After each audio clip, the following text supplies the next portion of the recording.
Welcome back to the All Things Sports Podcast. I'm your host, Julian. I'm here with my co-producer, co-host, Small Town EP. Yo, live from Small Town Studios. You know the vibes. Mr. Go Yard Yes, Wallpaper's sir. back in full effect.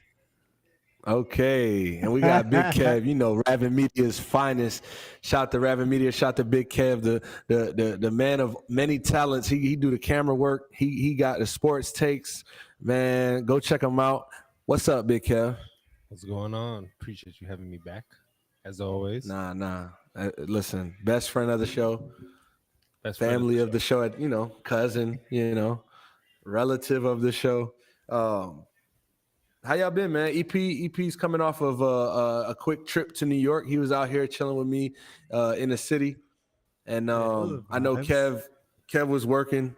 Kev was up to something. So I want to hear what y'all been doing for the last week and a half. How you been, E? I'm well, man. I like you said, I just fresh off a little trip to the city. Got to parlay with you. Got to see some fam. See, a nice moment of some special people's lives. You know what I mean? Shout out to Jagga and his new baby coming soon, cooking in the oven. So shout out to them. Yeah. It was cool to see some old friends, see some people that I've met a couple times that still remembered me from doing business in New York, shooting videos, things like that. So it was a vibe. Shout out to the summer club. We went out. I haven't been out like that in a minute, so that was cool. Appreciate you hosting me and Cardi up there, man. You know the vibes. That Uber drive home was treacherous, I heard. that boy Cardi and EP was lit, my boy Kev, man. I had them boys outside, man. We was in Queens. I don't even be in Queens. We was in Queens that night. Sounds like a recipe for some trouble. Hey, listen, for the record, no trouble. But Kev, how you been, man? Good, man. I went up to Orlando last Friday. Went up to SmackDown. It was a fun time. Hell yeah.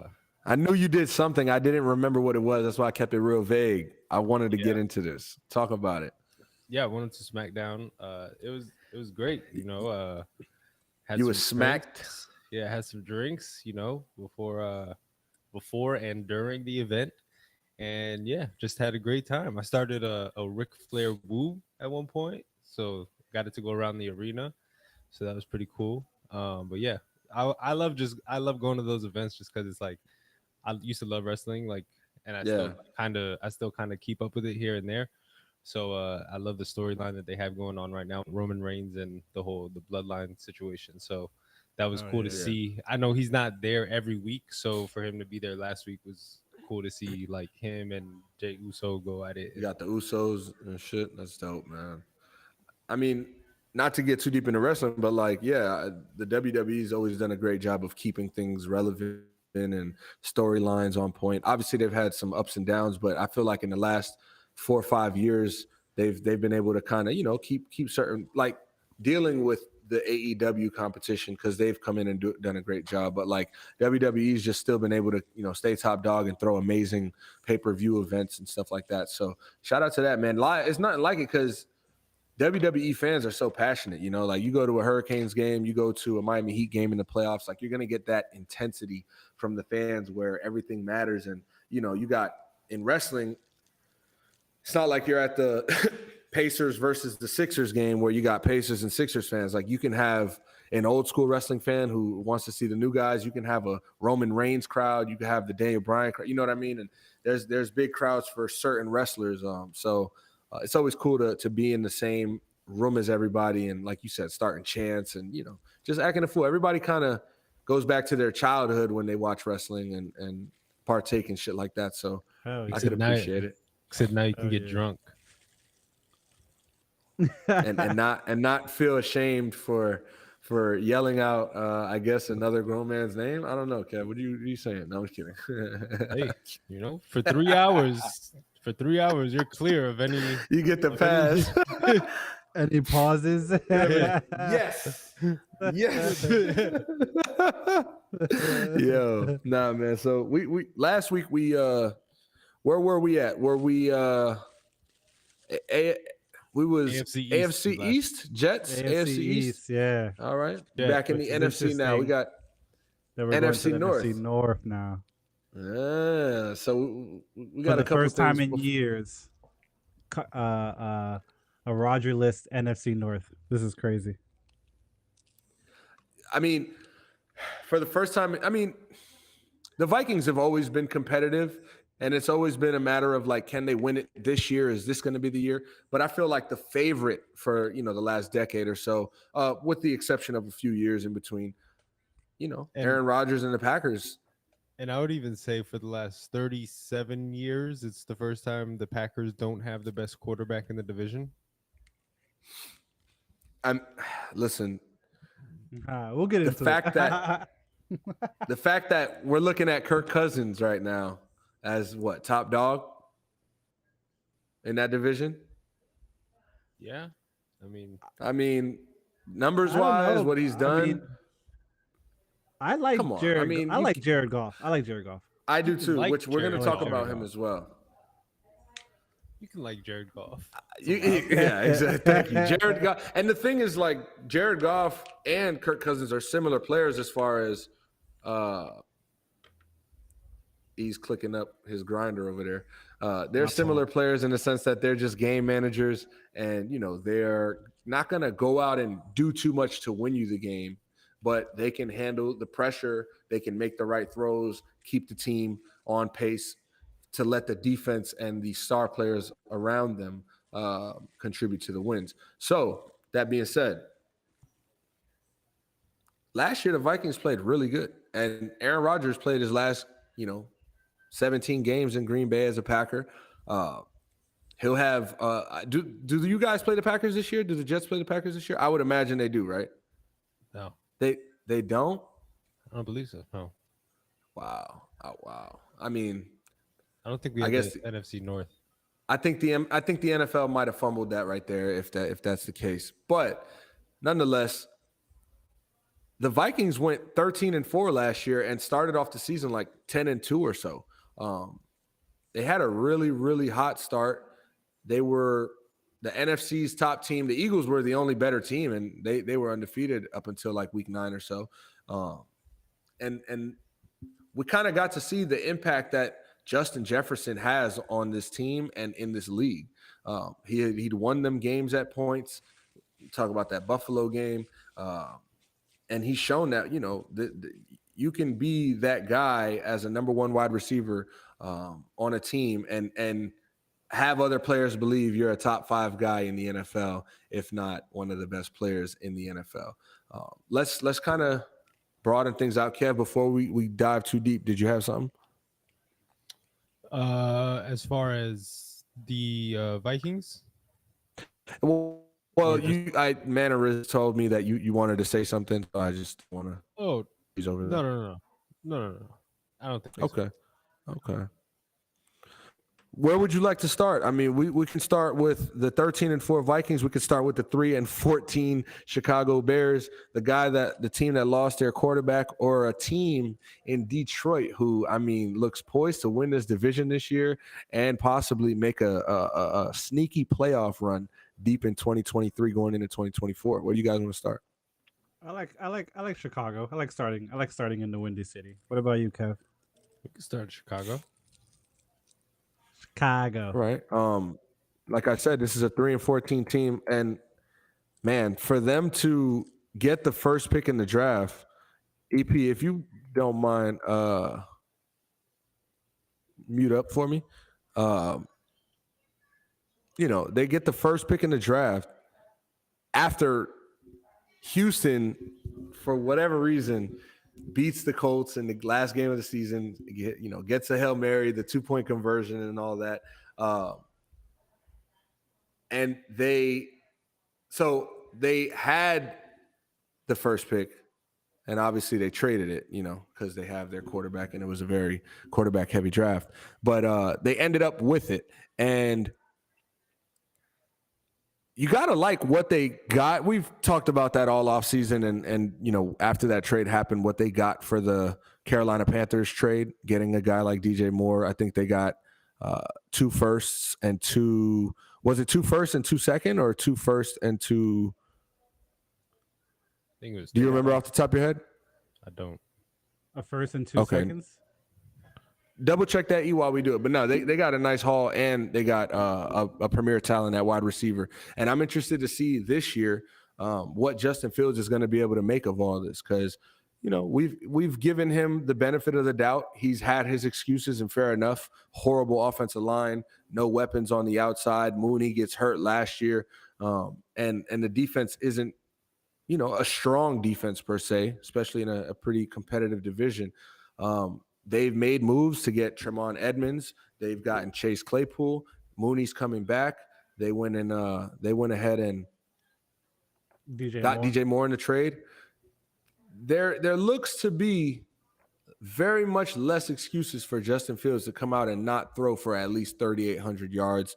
And what I'm most looking forward to for Justin Fields is not getting 4,000 passing yards or 32 touchdowns, but it's keeping his interceptions under 10 or under 13. You know what I mean? Like, let's not go too crazy. I mean, he's had 28 interceptions in the last 2 seasons. He's turned the ball over, quite a few times, fumbled the ball, I think like 22 times in 2 years or so. And it's just been kind of a shit show offensively for the Bears. I really want to see them come together and put together a competitive season where every game they look like they have a chance, whether they win or lose.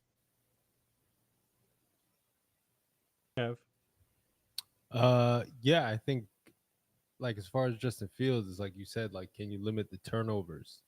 That's the biggest part of Justin Fields' game that I think is where the Bears get hurt. Is he can be having a great game where he scores 6 total touchdowns, but if he's turning it over in crucial situations, whether it's an interception or a fumble, it ends up coming back to bite them. And obviously, there's games where he's putting up those amount of touchdowns that it should have to come down to where he's needing to put them in a position to win at the end if he's already scored 40 points. So the defense obviously needs to tighten up on their end. And yeah, I don't expect a lot from the Bears this year, but they could be a sneaky team. It's a wide open division realistically. And if Justin Fields takes that next step, then he could be, we see what he could do on his feet. When he needs to run the ball, we see what he can do, make guys miss, break through tackles. He can go 97 yards and make 4 guys miss along the way. So, I think if he can start throwing the ball and beating teams with his arm too, then you've got a really scary quarterback in Chicago. Do you think that this team can win? Do you think this team can win 8-10 games? Not this year. Yeah, no, not this year. I think they still need a number one. I don't think DJ Moore is a number one type of receiver. I think, like, if they would have won and got Hopkins or something like that, then you're talking about a really good receiving room. Because I think DJ Moore is top tier, like he's a 1B type of guy. He's I don't think he can solely stand out as your number one. And then they traded for Claypool last year as well. So, I mean, they've got some good guys there, but I don't think they have that guy that's gonna the Justin Jeffersons of the world or anybody like that yet. Definitely. And they look like they're playing the what division are they playing? Because they got Denver, but they don't play. Oh, I think they're playing the NFC South. They got the Saints, Panthers, Falcons, and Bucks. So I mean, the good thing about it for the Bears is that they're gonna not have to play against Aaron Rodgers 2 times this year, and they're also playing what I believe is the weakest division in football. So you got a rookie quarterback, Tampa Bay. You don't know what you're gonna get out of Baker Mayfield this year. When you think about New Orleans and Derek Carr, that offense looks to be promising, but at the same time, we've seen the Michael Thomas slant for some time now. Alvin Kamara looks to have taken maybe a step back in his game. And then the Falcons, Desmond Ridder being your franchise guy in year 2, ain't no telling. You know what I'm saying? So I think the Bears do have a chance to win at least 8 games this year. And that's another thing about this division that kind of makes it not tough, but just interesting when you look at the grand scheme of things and how all the teams are going to compete against each other and, just in general going forward. So I don't want to just like hot take, but at the same time, I do want to go through their schedule real quick. Packers, Bucks, Chiefs, Broncos, Commanders, Vikings, Raiders, Chargers, Saints, Panthers, Lions, Vikings, Lions, Browns, Cardinals, Falcons, Packers. Man, I can definitely see them getting to that 8-game mark. And if Justin Fields is going to have that season where we look at him and finally say, okay, you know what? This is a great quarterback. This is somebody who they have a future with. Because the problem with the Bears is that they haven't had a quarterback in their franchise's history that you can look to and be like, oh, that was the guy, And so the bar is very low as far as what a quarterback there has to do to be great. But at the same time, as far as what a quarterback has to do there to be great in Chicago and consider a franchise-changing guy to turn around and make this franchise become great are two different things. So I'm just looking for Justin Fields to do the little things every day. Coach Eberflus is there for his second year. Everybody's kind of a little more settled in. And it's just a fun team overall. They lose Roquan Smith, get Edmonds, and they tighten up on the defensive line there, Hargrave. So I think this Bears team can win a good 8 games in 2023, Kev. And I also think going into year 2 with some continuity for Justin Fields is also a good thing. Because, it's hard enough for a rookie coming out of college having to jump into the pros and get used to the speed of the defenses while learning a new playbook and learning new offenses and things like that. And then year 2 to have to go through that again, I think is sometimes underlooked for young quarterbacks. Facts. So I think that's something that Justin Fields, having that continuity going into year 3 now, I think that's something that he's going to benefit from also. I mean, at this point with Justin Fields, there's just no excuse. Like you were kind of alluding to earlier, June. They've slowly been showing that, we are committed to you and we're committed to your development. They just gave, Cole K the extension as well. You know what I mean? I understand what you're saying about DJ Moore, Kev, but then you add a wide receiver like Claypool that finished the year there last year, 10 yards a catch, 2 catches a game. And then you add someone, who did they draft again? Like the 4th round, blowing from Tyler Scott out of Cincinnati that not average, but had 900 yards last year, 9 touchdowns, 54 receptions. I mean, they're giving him the core units that they need around him.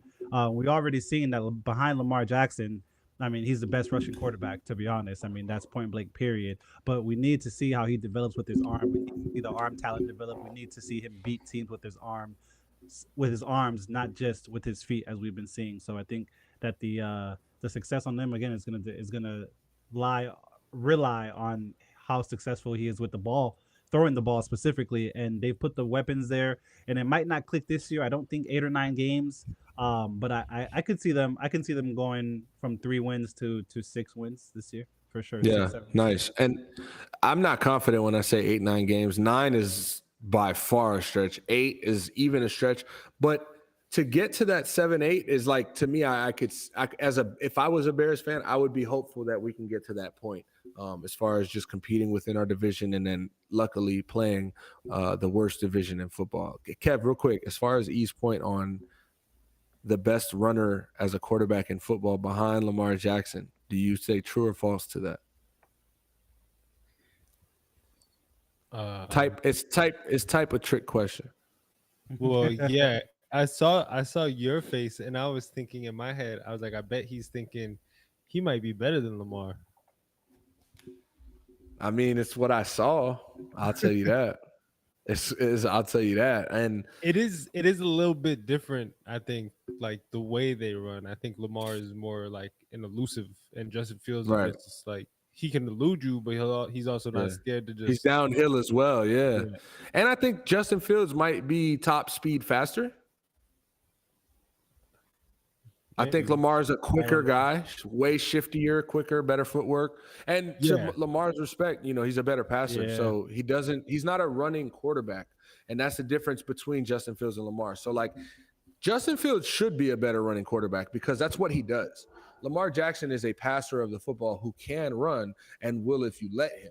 But Lamar Jackson doesn't just hike the ball and look at 2 reads and take off. Like, he's looking through all his reads. He's getting the ball out to his tight end. They're running the ball a lot on design. And so he's not that opportunistic, I'm going to take off, use my feet. He's a really a good pocket passer, and Justin Fields is what we're talking about. He needs to grow into this, and, it comes with time. It comes with time and a good O-line and good coaching and weapons behind you, as E alluded to. But, yeah, I think it's fair to say Justin Fields might be a better runner than LJ. Just wanted to have some fun with that. Shout out to LJ. I like that. Before we move on, since we're on LJ, we're going to talk about the Lions next, and Jared Goff, E's boy, apparently. He's ranked higher on the top 100 players in the league over Lamar Jackson. Lamar Jackson is at 71 mark, 71 or 72. And they, man, EP, can you do some Googles for us in the meantime? Because we was talking about it in the chat. And there was a tweet about the quarterbacks that are ahead of Lamar Jackson. And when I saw Jared Goff's name, and, this is the players that vote for this top 100. So the players did this. The players vote for the top 100. What's happening? The discourse is straying very, very far away from us, Kevin. I'm nervous because, 15 years ago, it wasn't like this, bro. People would talk sports with a little more sense. And a lot more intuitiveness over entertainment value for the sake of not caring to be so much known or seen as somebody. Lamar Jackson at 71 is criminal. But this is an anonymous play, I'm assuming, right? Like, this isn't even all the players vote. So, but like, anonymously, though. Yeah. They put some of them put their names and some of them do it or not. I think it's like you can leave it blank if you want. It was 71, you said? Yeah. I don't understand that, though. Like, I'm not too. I get, like, is the argument like that Jared Goff has been to a Super Bowl and Lamar hasn't? Is that? I mean, the argument should be Lamar Jackson is an MVP. This feels racist. Okay. Yeah. There you go. All right. I got this here. So, Hufunga's at 78. That's pretty interesting. Lamar's at 72. DeForest Buckner at 71. I would even say that Lamar Jackson is a better football player than DeForest Buckner. There are not 71 better football players in the world than Lamar Jackson.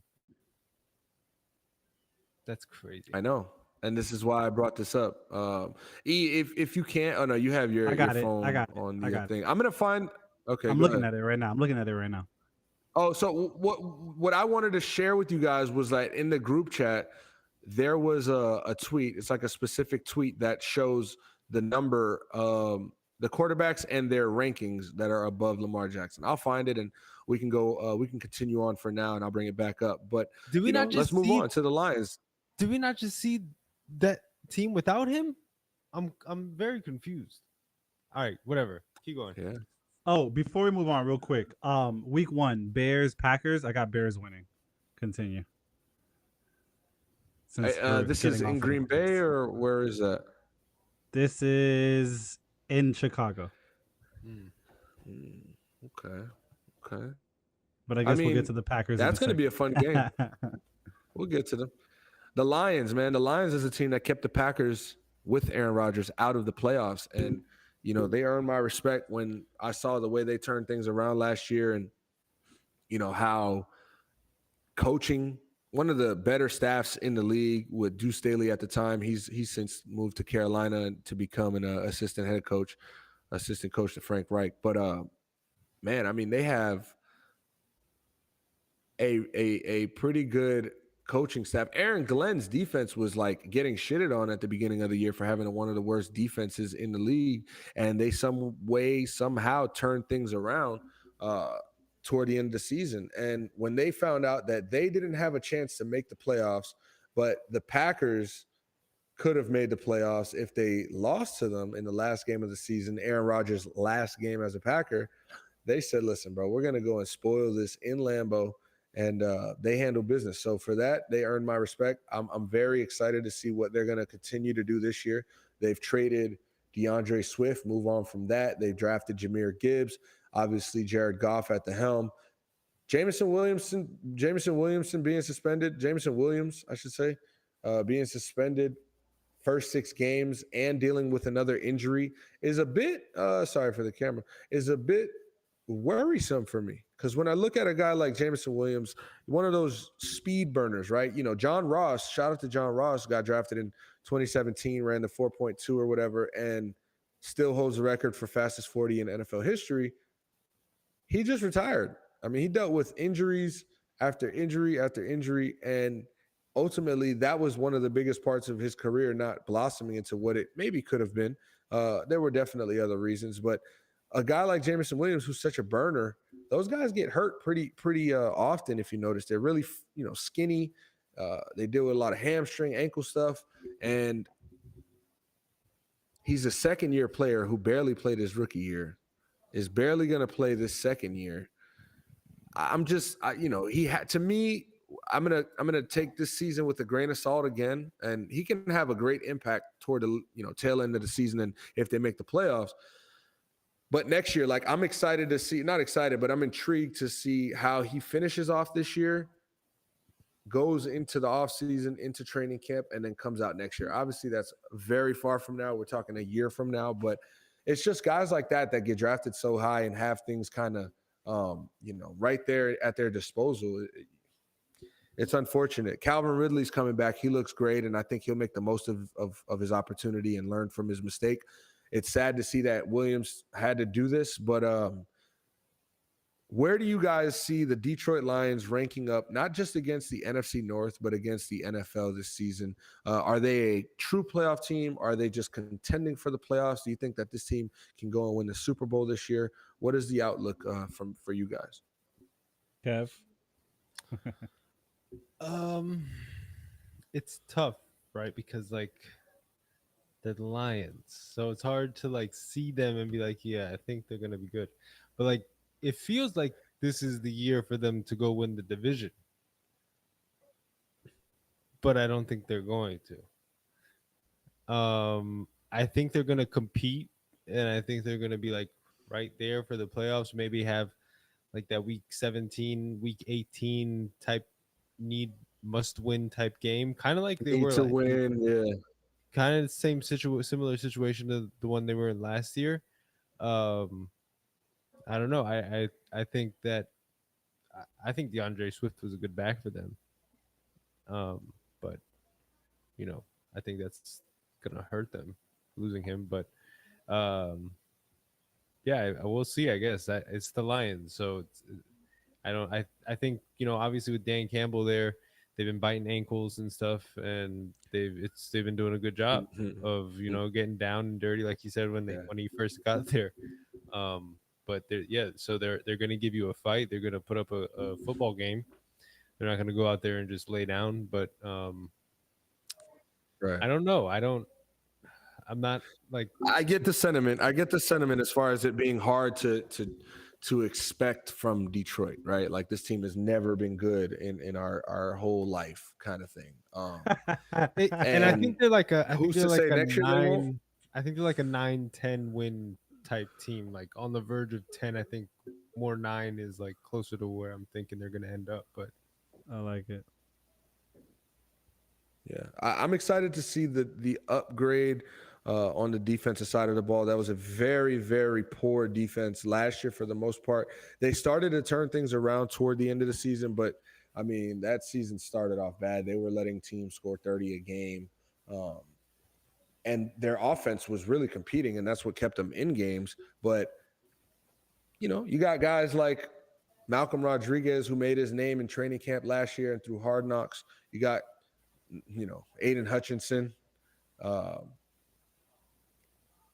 And, like, you also lost a Jeff Okudah, which, when I say lost, I think that was for the better of both of them. I think that Jeff Okudah hasn't necessarily found his stride. He's not playing up to the projection that they thought he'd come out of Ohio State with. But it's like he's also in a better place personally, you know, new start, fresh start. And now the Lions also have their guys and, you know, kind of did some weed whacking and got out what they didn't want, brought in who they did. And, you know, just as everything, like we mentioned with the Bears, you have a new coach. Things are better when things are settled. So just another year of experience for them is going to benefit them, in my opinion. Dan Campbell isn't necessarily that offensive-minded coach. He's more of that, you know, gritty, go out and try to figure out a way to win a game. But at the same time, I think he does a great job of understanding his staff, trusting his staff, and also his players. And he just needs to be the guy to lead them. And then that's where you see them flourish. So Jared Goff, I'm not going to give him over Lamar Jackson. Like, that is pretty crazy. It's racist. But I do think Jared Goff has a chance to put up another really good year and show that, you know, he's more than just that guy who played for the Rams and had a great defense and rode the coattail to the Super Bowl. Because, you know, if we be honest, that's kind of what happened. But we see that he can make those throws. He can stay poised in the pocket versus a tough defense.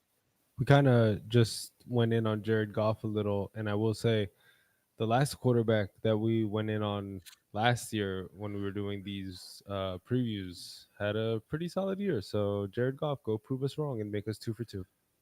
Hey man, I think if you're Detroit, I think you're feeling pretty good about Jared Goff. I mean, the last 9 games of the season last year, he finished with no picks and 15 touchdowns.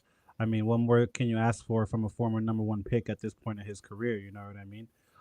And then on top of that, their defense last year, I mean, league's worst, just atrocious, you know? And you go and add someone like a Jack Campbell out of Iowa or like a Brian Branch out of Alabama that had 20 tackles last year and 2 picks. Yeah. I have Detroit winning this division, to be honest. Vegas has them too at 9.5 wins, and they also have them at making the playoffs at -170. So I'm going to go out there and say that Jared Goff will have an exceptional season this year. And to answer your question from earlier, June, I do think that Detroit wins 10 games this year, 11 games this year, and they make the playoffs. Wow. You know, go ahead, Kev. You give me Jared Goff's stats from last year again. Last 9 games, he had 15 touchdowns, no picks. That's what I said. Oh, you want his whole? I can give you his whole stat line if you want. But he finished off the season with 15 touchdowns and no interceptions. Okay. I mean, what more can you ask for from ending to the season? Yeah. Okay. No, I thought you went with his season stats and then said, "What more can you ask for from a number 1 pick at this point?" And I was gonna say, from a number 1 pick, I got a lot more to ask for. But okay. Yeah, no, he definitely finished off the season very efficiently, and took care of the ball and really damn near led that team apparently too late that ball. And that's, to E's point, why I can see and agree with, you know, why he feels the way he does as far as making the playoffs this year. They're gonna have to, at this point, get taken out of that light, because over the course of the last 10 to 12 weeks of the season last year, they did a phenomenal job of proving everybody, hey, we can fight, we can play tough games, win games, and there is a new culture here in Detroit. So, yeah, I think this Detroit Lions team has a chance to get to that 10 win mark. What's up, E? The other reason is when you look at the NFC. I mean, you look at the NFC West. I mean, I could see, you know, San Fran, Seattle, but I mean, Los Angeles and Arizona, I don't see them being a threat. NFC South, you probably will get 1 team out of the NFC South and 2 teams out of the NFC East. So, I mean, all you're doing is asking the Lions to be the second best team in their division this year, and they'll more than likely make the playoffs. And I totally can see that happening. And so, to that point, I mean, the NFC, you look at the Eagles, you might want to look at the Cowboys, Giants. I'm not gonna say NFC East. I'm not gonna. We're not. Yeah, but I to me, the Giants, like, as much as I don't believe last year was fluky, It is to be done again, and Daniel Jones is, to me, going to have to prove it again. Like I don't trust Daniel Jones yet. Like I think he's a good player. I think he's a tough quarterback who's gotten better year after year. I'm not sold on he's going to be Daniel Jones of what we saw at the end of last year going forward for the rest of, like, Jared Goff to me has already proven that you can trust Jared Goff is going to be a decent to pretty good quarterback, if not better than that. But Daniel Jones, like, the Giants weren't fluky last year, but I'm not going to say Daniel Jones wasn't a fluke last year. I don't know. I'm not that sold on him. And again, Kev, I was hating on Daniel Jones crazy last year, and look what he did. He probably proved me wrong. I'll be happy if he proves me wrong again. I think Daniel Jones without Saquon Barkley is definitely like not where you want him to be. But I think Daniel Jones and Saquon in the backfield is who he was. And you had Darren Waller. As long as Waller stays healthy, I think that's a big target for him. Listen, I'm all for it. I hope the Giants, like I said, prove me wrong. I didn't come into this season's NFC East preview saying this Giants team is that bad and this, that, and the third. I do think they're going to have a successful season and get back to the playoffs. Just that part I'm not too sure about. But what I was saying was the NFC is really, really top heavy. Maybe two teams up there that you're like, they can compete with Kansas City, Buffalo, Exactly. possibly the Jets, those top dogs in the AFC. After that, to E's point, you're going to have guys in multiple teams in multiple divisions in the playoffs, and it's going to become who can beat who in December, January. Just because I know we'll get into this when we do their division, but just because E mentioned it, you don't think the Rams bounce back this year? I don't trust them to bounce back personally. And I don't trust Arizona to bounce back either. I feel like a lot of their problems had to do with injuries more so than anything, though. I think they still got a lot of those pieces in place from when they won the Super Bowl. So I expect they did lose Floyd. They did lose Ramsey. They did lose Taylor Rapp last year on that defense. They still got some guys, but Kev, I don't know, man. I think Matthew Stafford. There was obviously injury, but there was also some regression. We saw some regression last year, and I'm intrigued to see what Cooper Kupp is going to bring this year as far as, did the NFL figure him out? Is he going to be able to ace that scheme the way he's been doing it? Because at one point it was unguardable, and they have one of the best coaches, the smartest offensive coaches in the game. It's a lot of factors, and they do have a lot of continuity, but they did take a step back. It didn't look like they had him figured out until they got hurt. Hey, that's true. But yeah, we get back into the North. You mentioned it, so I was curious. No, that's fine. As far as like the last things on the Detroit Lions, so Kev, do you think they're making the playoffs this year? Yes or no? I think they make it as a wild card. Okay. EP, you do got them making the playoffs, correct? Yeah, wild card or whatever. They're going to be there. Well, you got them winning the division, right? I do have them winning the division. Stand on it. All right, stand on it. Don't be 10 toes. 10 toes. Sound like you kind of got Washington. I mean, you sound like you kind of got the Vikings now. I don't know. Not with Dalvin Cook out for Lauder International Airport on the way to New York today. I don't know about that. Let's go, baby. Good point. Speaking of the Vikings, you ain't leaving the building without signing the contract. I'm not gonna lie. What they did last year was kind of fluky, okay? And as good as they played, and as tough as they were to beat, we saw them get exposed a few times throughout the season. They were the better team at the end of the game in most of the games, and they did go 13-4. I'm not going to take that away from them. However, do I see them starting off the season 10-2? Do I see them going and winning 13 games next year? I don't know. It's a tougher division. Everything's a little more leveled. The fact that they're playing the NFC South helps them as well, of course. And Justin Jefferson and Kirk Cousins are going to have another year to kind of grow together, barring, no setbacks in training camp.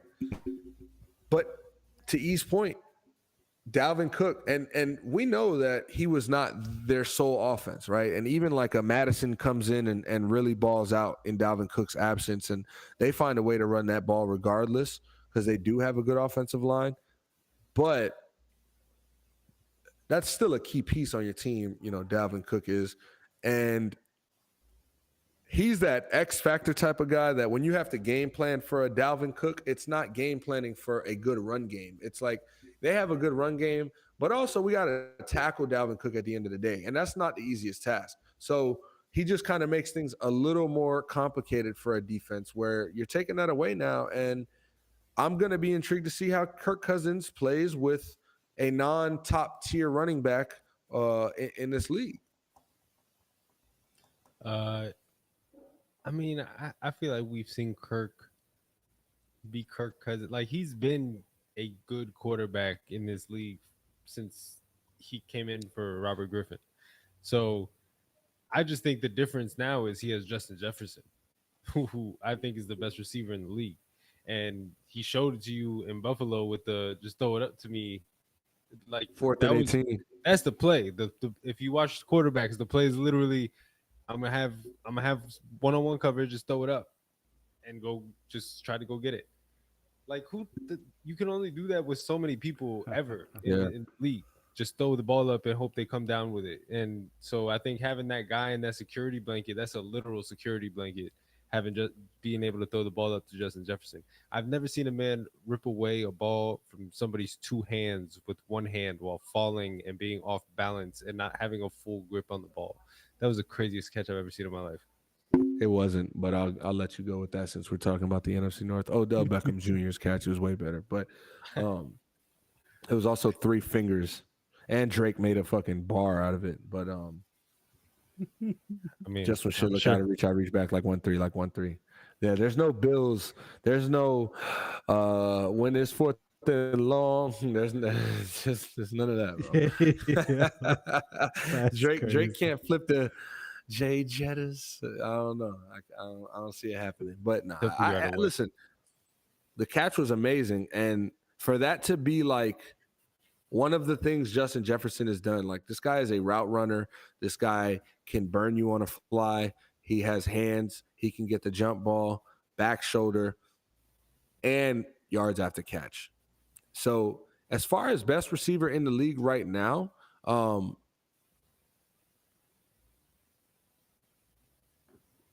it's hard to argue against. I'll say that. Make the most.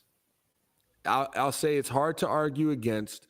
Would you say if Jamar Chase didn't have Boyd and Higgins alongside him, he wouldn't be looked at as maybe the best wide receiver in the league as far as maybe having more volume? I mean, I think obviously like his injury last year kind of like made people not forget about him, but you don't see him for a while, you forget about him. So I think people don't remember how good he is. But they're like carbon copies of each other almost to me. Like, it's crazy how similar their styles of play and just how good both of them are. So I think and they both went to the same school, so it's not like it's too crazy. But they and then I also had Devontae Adams. That's what I wanted to ask you about real quick. Future Jet, what's up? Best wide receiver in the league? As soon as he puts on that green. Yeah, all right. Moving right along. And take that pay cut for nothing. You know what I'm saying? EP, when you say the Detroit Lions are going to win this division, out of that thought process, did it occur to you that it probably would take 2 wins against Minnesota? It doesn't have to, but it probably would take 2 wins against Minnesota. Do you see the Lions being able to beat this Minnesota team in 2 games this year? That's a good question. Could it happen? Yeah, I see them splitting that particular matchup this year, 1-1. Yeah, I see a split for it. And again, they can make the playoffs with the split. It's just I know the Vikings are going to be in playoff contention by the end of the year, and so is their division rival. That game is going to be crucial when they match up against each other for reasons like that. And um, hey, Minnesota, excuse me, Detroit knows what's on the line when they're playing a team like Minnesota, right? Like if they take that energy they played with last year, as far as week 18, excuse me, Sunday Night Football, beat the Packers and they don't make the playoffs. Listen, whatever week they have to play the Vikings in both of those weeks, and I'll tell you right now, the first one is going to be wow. So this just got a lot more interesting. Christmas Eve and January 7th. So week 16 and week 18 are the two games that Minnesota plays. It's going to be at Minnesota on Christmas Eve and then at home on January 7th. That's late. So their seasons are already kind of gonna be determined to an extent, and these are gonna be like the final touches of like, listen. So if injuries happen, everything happens. This league can go either way. But I do see, and I think we all agree that the Vikings and the Lions are the two contenders for the NFC North, right? Can we all agree there? I think so. Absolutely. So Yeah, I would say Vikings and I Lions want to top hear what two. he's got to say about that. So I just think so. hey, we'll leave it there. I want to say that at week 16 and at week 18, Lions know that it's put up or shut up at that time of the season versus a division rival. It's just interesting to see them play so late too. But can we move along, because I do want to hear kind of the sentiment that Kev is dragging along there with this Packers. Is this Packers talk we got over here? Because it sounds like the new Jordan Love era's biggest fan isn't even Ray. It sounds like it might be Kev. Oh no, I'm not a fan at all. I just we see with the Packers before, so it's like why I have to like see it not happen in order for me to think that he's not going to be. I'm not Brett saying Favre, he's gonna be, Aaron Rodgers. yeah, and it was like they drafted him, they drafted the replacement while Hall of Fame quarterback is still on the team, sits behind him for a few years. It gets old. Okay, we want to trade him. They trade him to the Jets, and now this new quarterback comes in and he has this great year, and it's like, oh my god, they did it again. So it's like,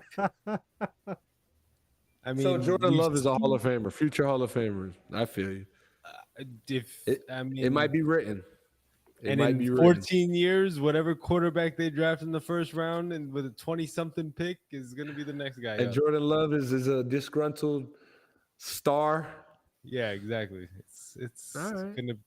I mean, I don't know, but That as would far as also mean that the Jets are going to go back into quarterback purgatory We're not after gonna- Aaron Rodgers. we're not gonna All talk right, about I'm just saying, if history repeats itself, it does in a carbon Listen, copy. I don't care if Aaron Rodgers gets me one. I don't care what happens after him. We Of could course, never win of again. course. Just get me one. That's all I want is just one. Completely quick side note, since we're Heat fans here, Kevin and I saw this 5 Reasons Sports post on Instagram today, and it said, what would you have rather happened? I saw that. A, LeBron James never left. B, Chris Bosh never gets blood clots. C, Dwayne Wade wins the 2009 MVP. Or D, Jimmy Butler makes the shot in Game 7 of the Eastern Conference Finals versus Boston 2022. Kev, your answer was? I have such strong feelings on all of these. I mean, I do too. so mine is Bosch, because it's always, for me, it's like we've seen the other things play out. We've seen it happen. With Bosch, it's like what would have happened. Like, so for me, it's I hate not knowing what would have happened.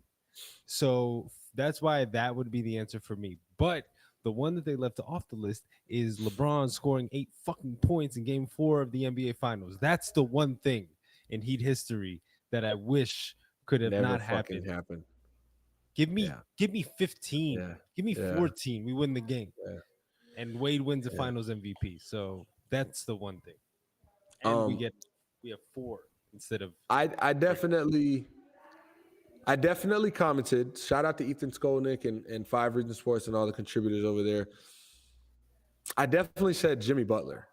making that shot. And guess what? I don't know that the Heat win that finals versus Golden State. And quite frankly, we probably don't. It's that, and that doesn't bother me as much anymore because we got it back in blood. Oh, 100%. We did get it back in blood. But the moment was so big. It happened so fast. That game was so great. It was such a Jimmy Butler is literally willing his team back to the finals for the second time in his third season with the Miami Heat. From after that, who cares what happens? But like it was the writing was on the wall that this was our year. And so it really, really hurt. And guess what? That hurt like a finals loss.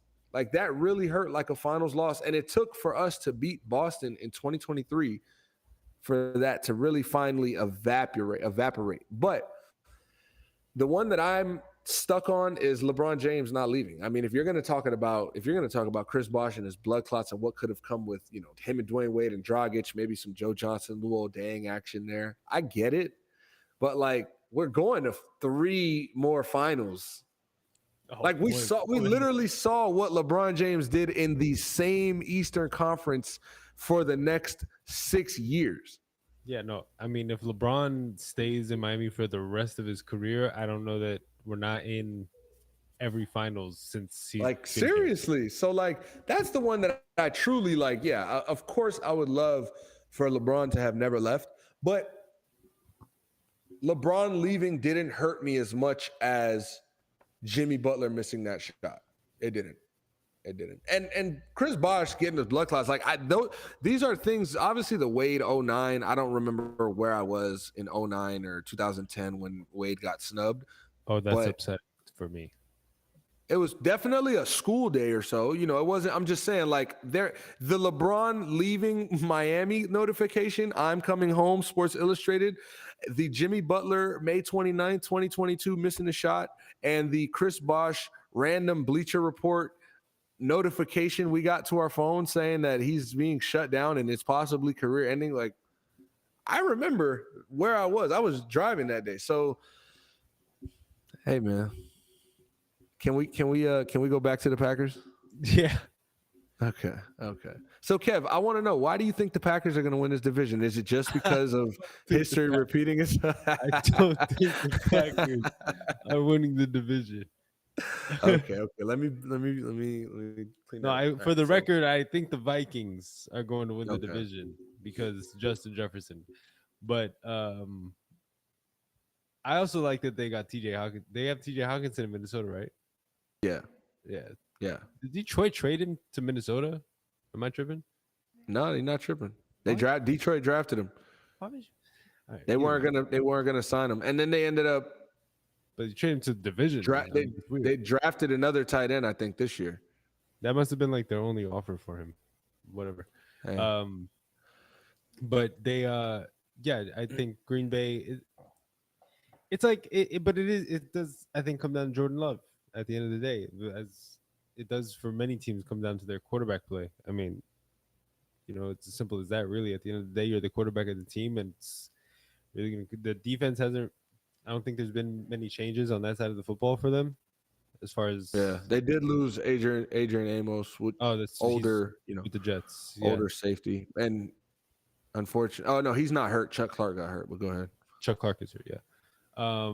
So yeah, I mean, the defense I think is going to be what they were last year, which is like not elite, but not bad either, like somewhere in the middle of that.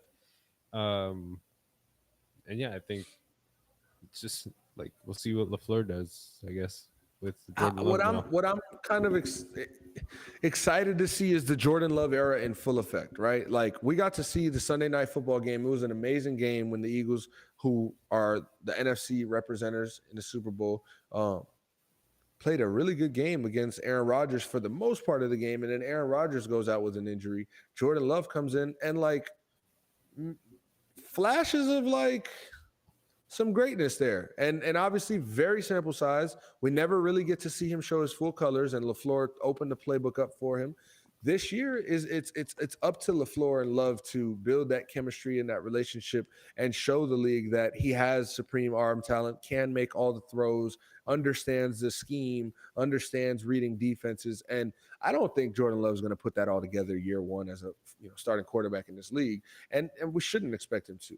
But I want to see more promise than problems for Jordan Love. What's got you cheesing? I was because you said we shouldn't expect him to. I was like, Packers fans are expecting him to for sure, 100%. They're What like, are all they? right, What else are they gonna do? What else are they gonna do? They don't but know what bad quarterback play is. Let's be exactly, honest. that's what I'm saying.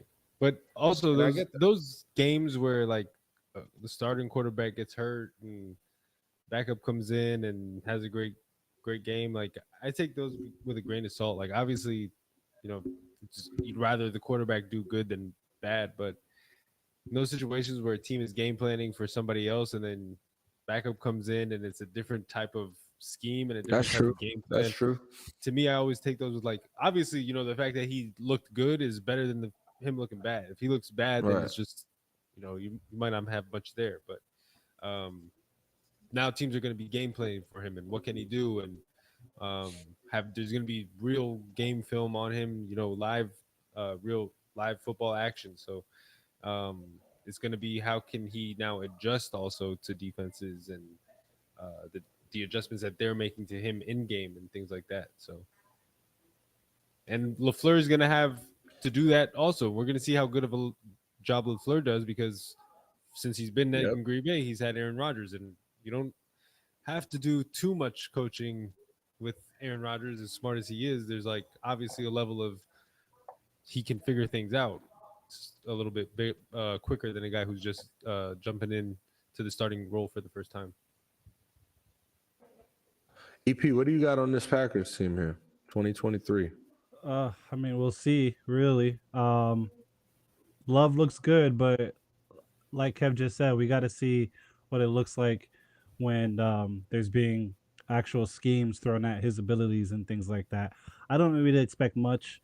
I expect as much as I guess I expect as much inconsistency as we've seen them be consistent at. So um, I see them Green Bay 7-8 win team probably this year.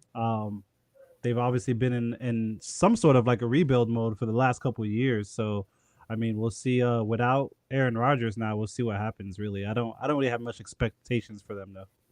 What is their over under in Vegas? Do you know? I can EP's look got to that figure up. that one out. Over under And 7.5. Seven Is and it? a half. Yeah. That's about complicated. yeah, 7.5. Correct. Yeah, I'm I thinking. mean, they start the season back-to-back games on the road. I mean, they got a tough month of football. First month of football in September, you're looking at on the road versus the Bears, on the road versus the Falcons. And again, these aren't the two toughest teams to play, but as a first-time starter going into a new season, uh, on the road for back-to-back weeks, and then coming home playing the Saints, which is the best team of that worst division in your home Mhm. opener, and then having to go back-to-back and play the Lions then after that. I mean, it's going to be a tough first month for Jordan Love to get acclimated in this season and figure things out. And to E's point, I don't have a lot of expectation. I don't think this Packers team is a playoff team, and they shouldn't be looked at as one. And it should be looked at as a little more laid back of a season that they'll have, knowing what they're up against and what the situation is. But at the same time, they're professionals and they're expected to compete. They're expected to win. They have a great, head coach and solid players around a quarterback to make a push in the division. This isn't a team that Jordan Love, if he doesn't play good, no. I mean, Jordan Love should be able to play pretty decent and they still compete. Now, if he plays good, that's where we start seeing them really win a lot of football games. But all in all, I don't think this Packers team is a playoff team. Go ahead, Kev. No, I was gonna say their over under is 7.5, and I think whoever takes on either side, it's going to be a comfortable win. on one of those sides. Like I think they're either going to win a lot more than 7.5, and Jordan Love is going to be really good, or they're going to win a lot less than 7.5, and Jordan Love is going to be really bad. I don't think. I think we're gonna know the Packers quarterback situation is after this season. Like it's going to be very clear what it is. I think they open the season 1-3 personally. I think they win that one game in Atlanta week 2, but I think they open the first 4 games and they're 1-3. They could go on to be 500 after 6 games and be 3-3, but I don't see it. I don't see it. Yeah, that's tough. Hey, they might just realize what the situation is early and play it like that for the rest of the season. It's going to be interesting. This is a tough division, and these teams play each other good all the time. I got Minnesota winning the division. I think there's the most continuity there. I think there's the best quarterback play there. I think that there's also the best coaching in Minnesota.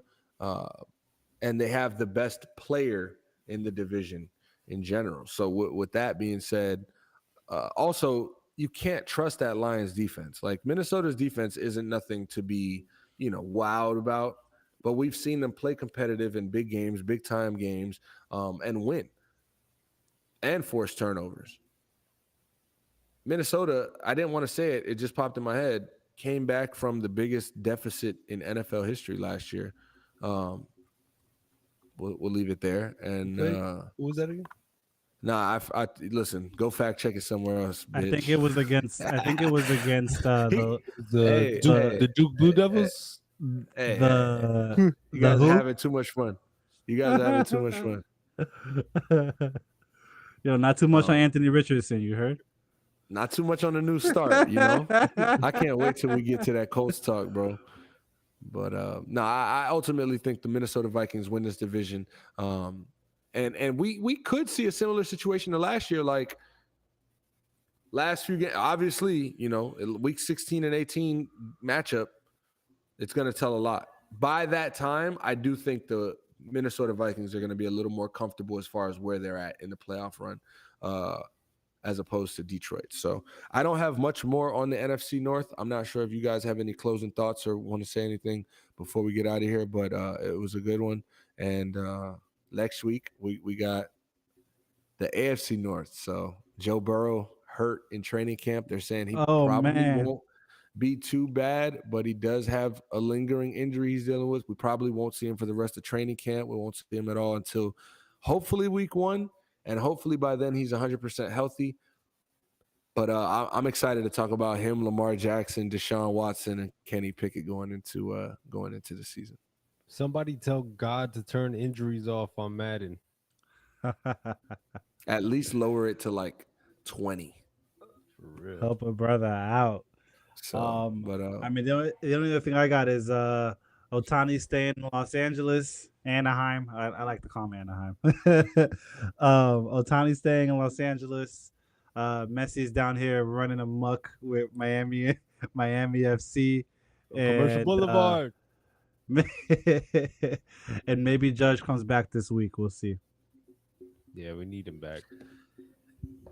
Again, for those who are new here, we never end the podcast on a fucking Yankees comment. All right. Well, since we, unless it's this, no, get it out. Go ahead, get it out. No. Because nobody was talking about no Yankees, and now there's like Yankees news all over. I don't know. Giving his closing thoughts. It was closing thoughts.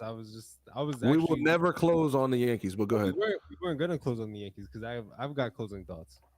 Okay. Fuck the Yankees. How about that? Those are my closing thoughts. I have nothing Yankees in my closing thoughts. So I'm just saying Yankees now because we can't end it with fuck the Yankees. Yes, we can. Yes, we can. Go ahead. You'll never beat me at that one. You might get some shit off. You'll never be pettier than I am. But go ahead. Yeah, you brought up Messi. This was incredible. I was actually at SmackDown when I saw it was 1-1 in like 90th minute.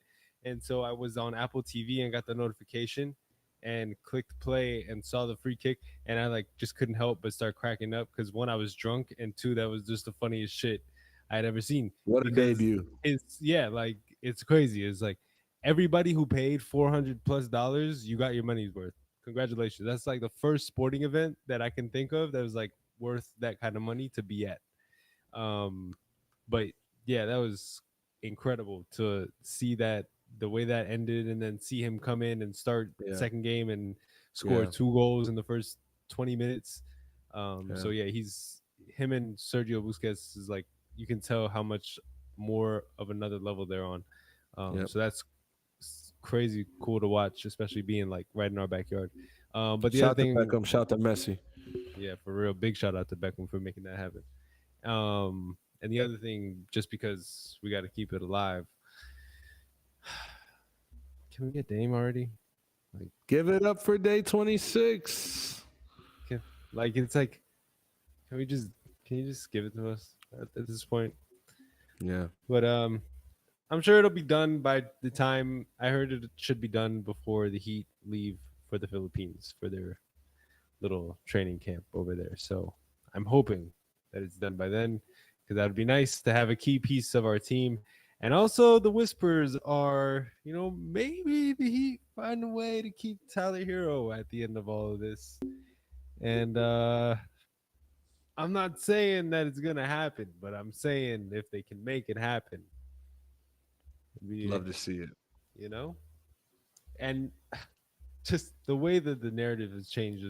Oh, they have nothing to offer, and now it's like, oh, 3 firsts and Jaquez and Jovic. That sounds like it could be fair. What are we doing? Get out of here. Right. Give him to Miami already. Day 26, whatever the hell it is. This is like the 4th week we're talking about it. It's ridiculous already. Just make it happen. I'm done. Give it up, Cronin. That's all I got.